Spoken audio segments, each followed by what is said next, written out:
Primera de Ángel Dominical, correspondiente al 8 de junio del año 2025. Voy a comentar con usted hoy algo que, si bien ya se veía venir desde hace algunas semanas, pero con lo sucedido en estos últimos 2 o 3 días, prácticamente lo he comprobado. Primero les comento lo siguiente. Cuando yo era niño en la escuela primaria donde estudié en Ciudad Obregón, el Colegio Guanajuato, el director era el profesor Eusebio Montero Morales, que las personas de mi edad en Ciudad Obregón lo recordarán, algunos con coraje porque nos pegaba muchos cuartazos por indisciplinados, y los más lo recordarán con afecto por su rigor y por la calidad académica que imprimía a ese modestísimo colegio en Ciudad Obregón en aquellos años. Él solía decirnos que la oportunidad era como un señor calvo que solamente tenía un cabello y que pasaba muy rápidamente y uno tenía una sola oportunidad para pescar ese cabello. Eso se me quedó grabado a mí y a lo largo de los años he intentado tomar las oportunidades que se me presentan. El gobierno de la anticientífica, y desecho el gobierno del bulto porque ese no tiene remedio, ese ni tenía, ni tuvo, ni tendrá remedio jamás. Pero la actual gobernante científica, según ella, pues lo llevaría a uno, ingenuo que es, a pensar que estaría dispuesta y decidida a quitarle o a asir ese cabello de ese viejo pelón que pasa a una velocidad más o menos alta. Sin embargo, decía que con lo visto en estos últimos días, pues ya se pasó el señor calvo de un solo cabello y perdió la oportunidad, la anticientífica, de pasar a la historia. Algunos dirán, pero es la primera mujer, etc.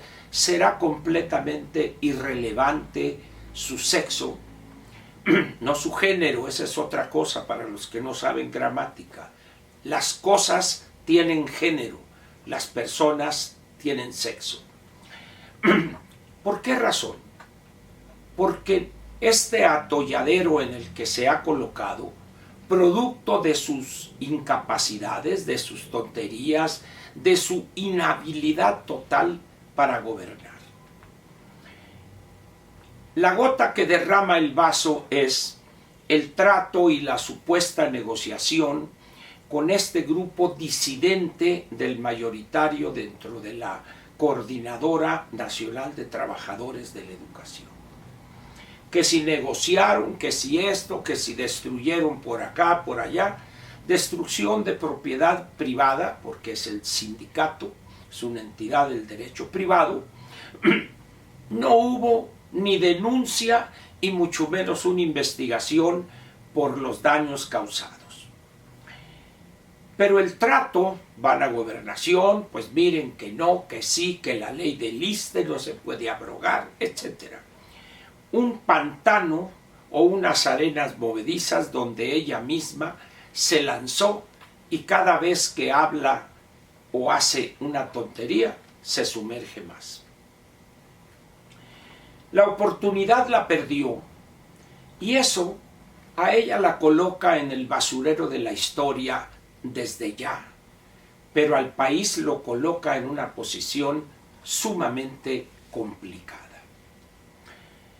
La anticientífica ha demostrado con creces no solo su cobardía, que eso ya es axiomático, frente al bulto López Obrador, sino la incapacidad y el temor, el miedo pánico a tomar decisiones que podrían molestar a el bulto López Obrador.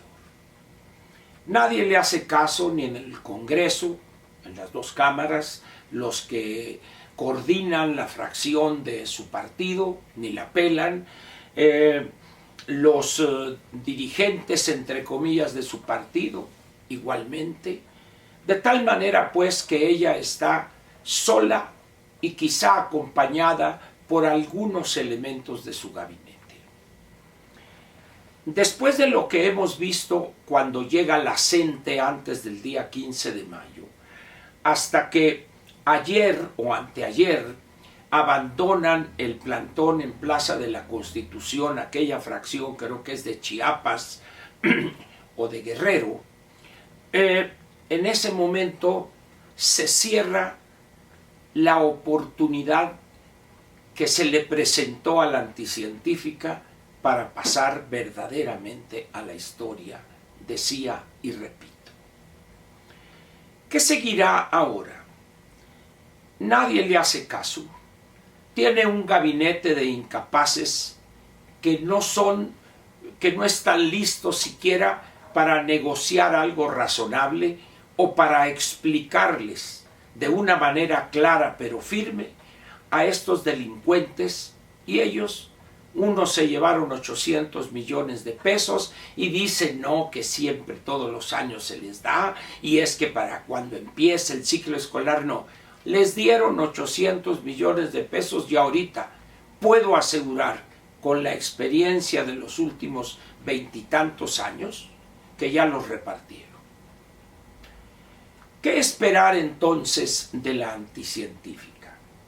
No quiere reestructurar su gabinete, no quiere despedir a los dos ineptos que la colocaron en esta situación frente a la CENTE, la CETEC y los maestros de Chiapas, que son la especialista en teleras de huevo con jamón, que dicen que es secretaria de Gobernación, que es herencia directa de López Obrador, y también el incapaz y que vive ahorita asustado por las consecuencias de su relación y ligas con personajes del crimen organizado y también personajes ligados a la introducción ilegal a este país de combustible en cantidades industriales con una fracción arancelaria diferente a la que les correspondería a esos combustibles. De tal manera que esos dos personajes son un lastre, pero no se va a atrever a despedirlos. Y podíamos agregar otros y otros por acá y por allá. La verdad es que tiene como decía ahorita, pánico a molestar al señor de Palenque. Finalmente, dicen, lo que le pase a la anticientífica, pues será el desprestigio, su exhibición como una gobernante incapaz, y eso pasaría a segundo plano. El problema es otro y más importante. ¿Qué va a pasar con el país? ¿Qué va a pasar con decenas de millones de ciudadanos, o si usted gusta, de habitantes de este sufrido país? Lo peor que pueda usted imaginar se va a quedar corto. No solo es la caída en el empleo formal, en el número, no solo es el estancamiento económico, no solo es la beligerancia de los grupos del crimen organizado y su gran presencia en vastas regiones del país, sino también la debilidad total peligrosa de las finanzas públicas. Por eso yo le suplicaría a usted, prepárese. ¿Cómo? Cada uno deberá tener su propio conjunto de problemas. En algunos casos, las tarjetas hasta el tope, en otros casos, financiamientos obtenidos por encima de la capacidad de endeudamiento actual, etcétera, etcétera. Eso va a llevar a no pocos integrantes de esos sectores medios de la sociedad a prestarse a actividades delictivas de índole diversa, con tal de no perder el estatus que a la fecha, piensan ellos, adquirieron de manera definitiva. Las condiciones, pues, de esta visión cerrada, propia de personas con una mentalidad caduca, que abundan en Morena y específicamente en el gabinete, nos van o ya nos han obsequiado con un futuro incierto completamente para el resto de los mortales mexicanos. Por eso le digo y le suplico, prepárese por favor. ¿En qué aspectos en los que usted considere convenientes para enfrentar de la manera menos mala posible lo que se nos viene encima? Piénsele, hoy es domingo, no sé si haya fútbol que pudiera distraerlo, pero ya ve usted ese comportamiento heroico de los ratoncitos verdes, diría aquel gran periodista deportivo en el Excelsior. Simplemente jugaron como nunca y perdieron como siempre los ratoncitos verdes. Así está el país. Prepárese pues. Si no lo hace, cuánto lo siento, porque va a padecer las consecuencias de este gobierno, entre comillas, de la anticientífica Claudia Sheinbaum Pardo. Y no les haga caso a esa bola de glúteos veloces que dicen que su popularidad es puro cuento ese. Por favor, cuestione esas cifras y esas actitudes de personas que de manera oficiosa o también mediante algún billetito alaban y le cantan loas a la anticientífica. Muchas gracias y lo espero mañana lunes para comenzar otra semana. Gracias otra vez.